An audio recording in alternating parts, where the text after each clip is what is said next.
សូសប្តាហ៍ទី7អបអសាទរមួយ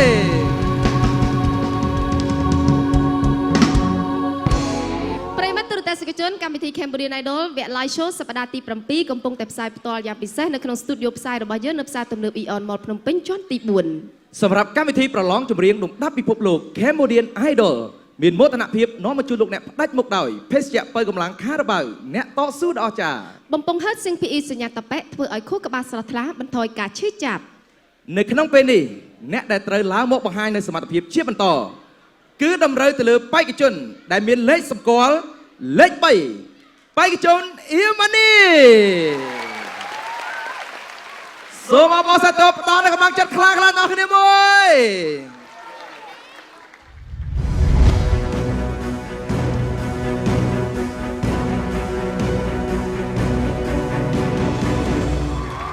ជូនពរឲ្យវ៉ានីទទួលបាននូវភាពជោគជ័យឆ្លងកាត់ពីមួយវគ្គទៅមួយវគ្គរហូតមកដល់ពេលនេះខ្ញុំមានអារម្មណ៍ថាកម្មវិធី Cambodian Idol កាន់តែប្លែកហើយប្លែកទៀតដោយសារតែយើងជាបេក្ខជនក៏មានអារម្មណ៍ថាចង់ដឹងថាតើកម្មវិធី Cambodian Idol នេះនឹងមានវិញ្ញាសាអ្វីប្លែកសម្រាប់ខ្ញុំធ្វើការប្រកួតប្រជែងក៏ដូចជាទស្សនិកជនដែលទន្ទឹងរង់ចាំថាតើបេក្ខជននឹងត្រូវជិះបទអ្វីច្រៀងវិញ្ញាសាបែបណាកាលរឿងរំដួលជ្រួលតាមគេថាមកដល់វគ្គ Live Show សប្តាហ៍ទី7នេះខ្ញុំមានអារម្មណ៍ថាមិនសូវខុសពីវគ្គ Green Mile ប៉ុន្មានទេដោយសារតែកាលពីវគ្គ Green Mile ខ្ញុំត្រូវឡើងសម្ដែងនៅលើឆាកគឺធ្វើដូចជាតារាចម្រៀងមួយរូបអញ្ចឹងដោយសារតែកាលនោះគឺយើងបានថាច្រៀងតម្រូវតែគណៈកម្មការ4រូបតែប៉ុណ្ណោះប៉ុន្តែចំណែកឲ្យវគ្គ Live Show សប្តាហ៍ទី7នេះវិញគឺខុសប្លែកដាច់ដោយឡែកគឺខ្ញុំត្រូវច្រៀងឬសម្ដែងយ៉ាងណាធ្វើឲ្យទស្សនិកជនរាប់លានអ្នកដែលគាត់កំពុងតែទស្សនាពេញចិត្តនៅសមត្ថភាពរបស់ខ្ញុំហើយបោះឆ្នោតជូនដល់ខ្ញុំបានដើម្បីបានបន្តទៅវគ្គ Live Show សប្តាហ៍បន្តទៅទៀតហើយការខ្លាំងណាស់គ្រួសារខ្វះអ្នកដូច្នេះហើយនៅក្នុងសប្តាហ៍នេះខ្ញុំត្រូវតែប្រឹងប្រែងវឹកហាត់សមជាមួយនឹងលោកគ្រូភ្លេងឲ្យបានល្អឥតខ្ចោះដោយសារតែក្នុងសប្តាហ៍នេះខ្ញុំត្រូវបកស្រាយបទចម្រៀងចំនួន2បទដែលបទទី1គឺជាបទបែបចង្វាក់ Pop ហើយនិងបទទី2គឺជាបទបែបចង្វាក់ញាក់ដូច្នេះហើយខ្ញុំត្រូវតែព្រឹត្តព្រៀងជាមួយនឹងការប្រើប្រាស់សំឡេងព្រមទាំងប្រើប្រាស់កាយវិការកម្មិចកំមាំដើម្បីជាភាពទាក់ទាញទៅដល់ទស្សនិកជនឲ្យគាត់នៅតែគ្រប់គ្រងបោះឆ្នោតដល់ខ្ញុំបាទសូមបន្តបោះឆ្នោតគ្រប់គ្រងខ្ញុំបាទយមនីដែលមានលេខសម្គាល់លេខ3 Cambodian Idol អ្នកហើយ show សប្តាហ៍ទី7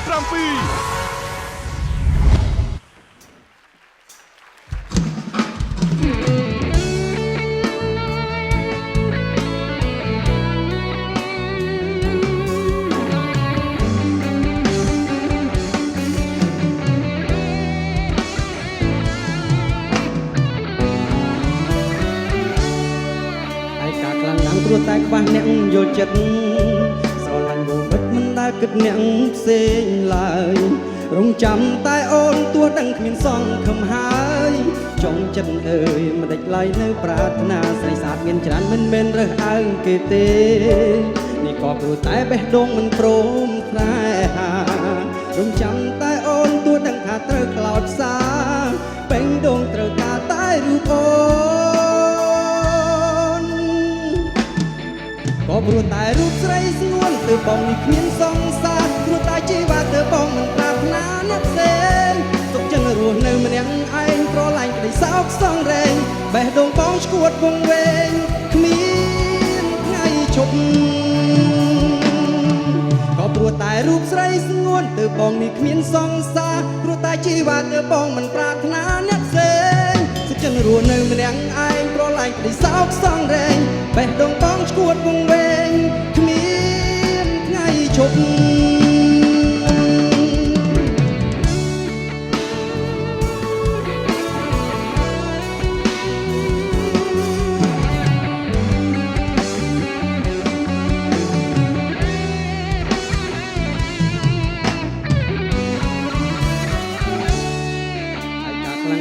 តែខ្វះអ្នកយល់ចិត្តស្រឡាញ់vôមិត្តមិនដែលគិតអ្នកផ្សេងឡើយរងចាំតែអូនទោះដឹងគ្មានសង្ឃឹមហើយចង់ចិត្តអើយមិនដេចឡើយនៅប្រាថ្នាស្រីស្អាតមានច្រើនមិនមែនរើសអើងគេទេនេះក៏ព្រោះតែបេះដូងមិនព្រមស្នេហាមិនយល់ខ្លួនឯងមិនអាចលុបរូបជីវ៉ាមិនដែលគិតថាអូនសំខាន់ព្រោះតែរូបស្រីស្ងួនទើបបងនេះគ្មានសង្សារព្រោះតែជីវិតទើបបងមិនប្រាថ្នាអ្នកផ្សេងសុខចឹងរស់នៅម្នាក់ឯងប្រឡាញ់ក្តីសោកសងរែងបេះ ดงป้องชวดวงเวงขมิ้นไงชกก็กลัวตายรูปใสสงวนเธอป้องดีขมิ้นสองสากลัวตายชีวาเธอป้องมันปรารถนาเล็กเส้นสักจังรัวหนึ่งเนี่ยไอ้เพราะไรได้สาวสองแรงไปดงป้องชวดวงเวงขมิ้นไงชก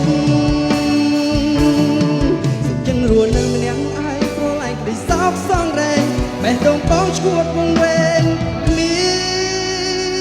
นไงชก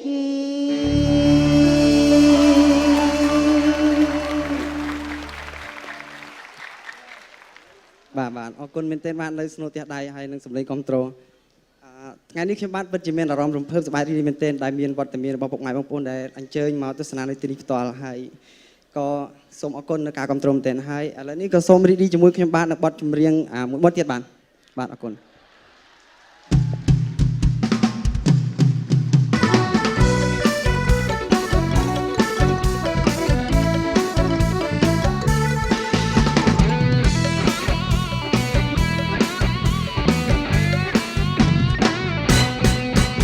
ដំរីបងធំហើយខ្ពស់គ្មានតោះរៀងលយសង្ហាដំណារំទុំរិះសានេត្រាមីគូស្នេហ៍មិនបាច់ចាក់សាំងដូចម៉ូតូមិនបាច់ប្រឹងរមុននោះទៅមិនបាច់ខ្លាក់លេខមិនបាច់បងពុនផ្លូវមិនបាច់ឲ្យពៅលើកដៃបត់លើយស៊ីមិនហ៊ានមកបៀតកំរៃអាងមានសងធៀបមិនសូវមាត់មិនត្រូវការភ្ញៀវធាត់ធាត់ញាតអូនសំគាប់ដំរីរត់ពលភ្លឺ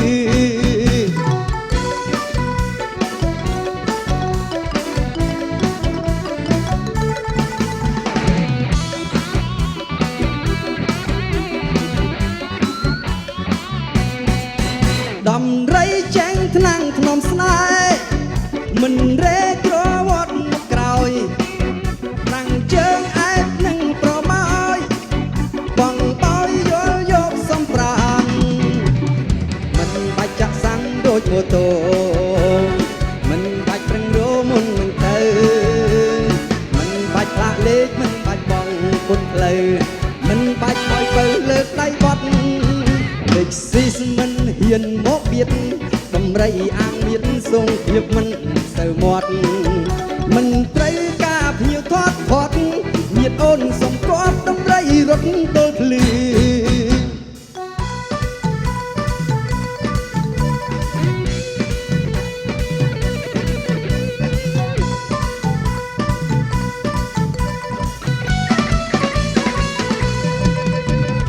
មិនបាច់ចាក់សាំងដូចម៉ូតូមិនបាច់ប្រឹងរមុនទៅមិនបាច់បាក់លេខមិនបាច់បងពុនផ្លូវមិនបាច់ឲ្យពៅលើកដៃបត់លេខស៊ីសមិនហ៊ានមកបៀតដំរីអាងមានសងធៀបមិនសូវមាត់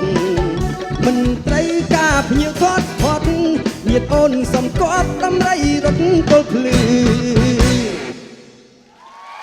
អូអរគុណអរសាទរជូនដល់បេក្ខជនអៀម៉ានីខ្លាំងៗតោះគ្នាមួយរស់អត់ហូមួយទៀតបាទអរគុណណាស់ម៉ានីបាទជំរាបសួរចាជំរាបសួរបាច់ថ្មីមួយទៀតណាចេះរំបានក្បាច់ទៀតបាទម៉ានីសុខសប្បាយទេបានសុខសប្បាយធម្មតាបងប្រជុំមានបានតលេងស្រុកកំណើតទេបាទតបងអត់បានទៅបងបាទជាប់រវល់ណាស់ណាហ្វឹកហាត់បងអូហើយមានអារម្មណ៍មិនដែរទៅថ្ងៃនេះបានចូលរួមឲ្យបកស្រាយបទចម្រៀងពីរបទផ្ទួនអញ្ចឹងថ្ងៃនេះមានអារម្មណ៍រំភើបមែនទែនដោយសារទស្សនិកជនដែលគាត់អញ្ជើញមកទស្សនាគឺច្រើនកុះកមែនទែនបាទមានអីចង់និយាយទៅកាន់បងប្អូនយើងបាទសូមអញ្ជើញម៉ានីបាទថ្ងៃនេះក៏សូមគោរពជំរាបសួរពុកម៉ែបងប្អូនដែលបានអញ្ជើញមកទស្សនាទីនេះក៏ដូចជាការលើកកម្លាំងចិត្តទៅដល់ពួកខ្ញុំទាំងអស់ដែលជាបេក្ខជនហើយក៏សូមអរគុណរាល់ការគ្រប់គ្រងតាំងពីដើមរហូតដល់ឥឡូវនេះបាទសូមអរគុណចាអរគុណច្រើនអរគុណច្រើនឥឡូវនេះបេក្ខជនរបស់យើងបានបកស្រាយបទចម្រៀង2បទចប់ហើយយើងចង់ដឹងពីការយល់ឃើញរបស់គណៈកម្មការរបស់យើងឥឡូវនេះសូមអញ្ជើញពីលោកព្រាបសវត្ថចាសូមអញ្ជើញวันนี้อาทิตย์นี้យើងប្លែកទៀតដែរអាទិត្យមុនយើងច្រៀងតាមមកបទទេបាទឥឡូវនេះពីរបទជាប់គ្នាអញ្ចឹងយើងមានការប្រើកម្លាំងច្រើនតិច តែបទទី1วันนี้បើយើងនិយាយពីតិចនិចជាងវិញวันนี้ធ្វើបានល្អ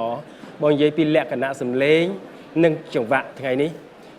ចង្វាក់วันนี้រៀងជ្រះបន្តិចចូលទៅជ្រះបន្តិចបើនិយាយពីចង្វាក់ណាហើយនិយាយពីសម្លេងខាងលើวันนี้ពាក្យខ្លះកន្លែងខ្លះวันนี้អត់តន់ដល់ក៏ប៉ុន្តែជារួមមកគឺวันนี้ធ្វើបានល្អជូនពរឲ្យวันนี้ទទួលការវោតឲ្យបានច្រើនតទៅវគ្គកណ្ដាលស្ដេចគាត់បាទសូមអរគុណបាទបន្តសូមអញ្ជើញលោកឈុនសវណ្ណរាជអរគុណថ្ងៃនេះวันนี้ត្រៀមខ្លួនរួចជាស្រេចក្នុងការខ្លាចជាអ្នកចម្រៀងនេះចេះរាំទៀតហាត់ជាមួយក្រុមរាំណា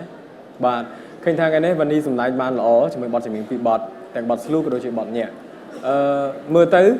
អត់សមជាបេក្ខជនម្លងទេសមជាអ្នកចម្រៀងមួយរូបពីព្រោះថ្ងៃនេះយើងតម្រូវឲ្យបេក្ខជនទាំងអស់ធ្វើខ្លួនជាតារាចម្រៀងមួយរូបអញ្ចឹងភាពខ្វះខាតសម្រាប់วันนี้មានតិចតួចប៉ុន្តែวันนี้ធ្វើល្អនៅក្នុងយប់នេះ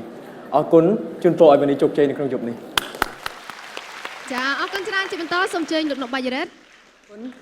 วันนี้នៅពេលដែលតាំងខ្លួន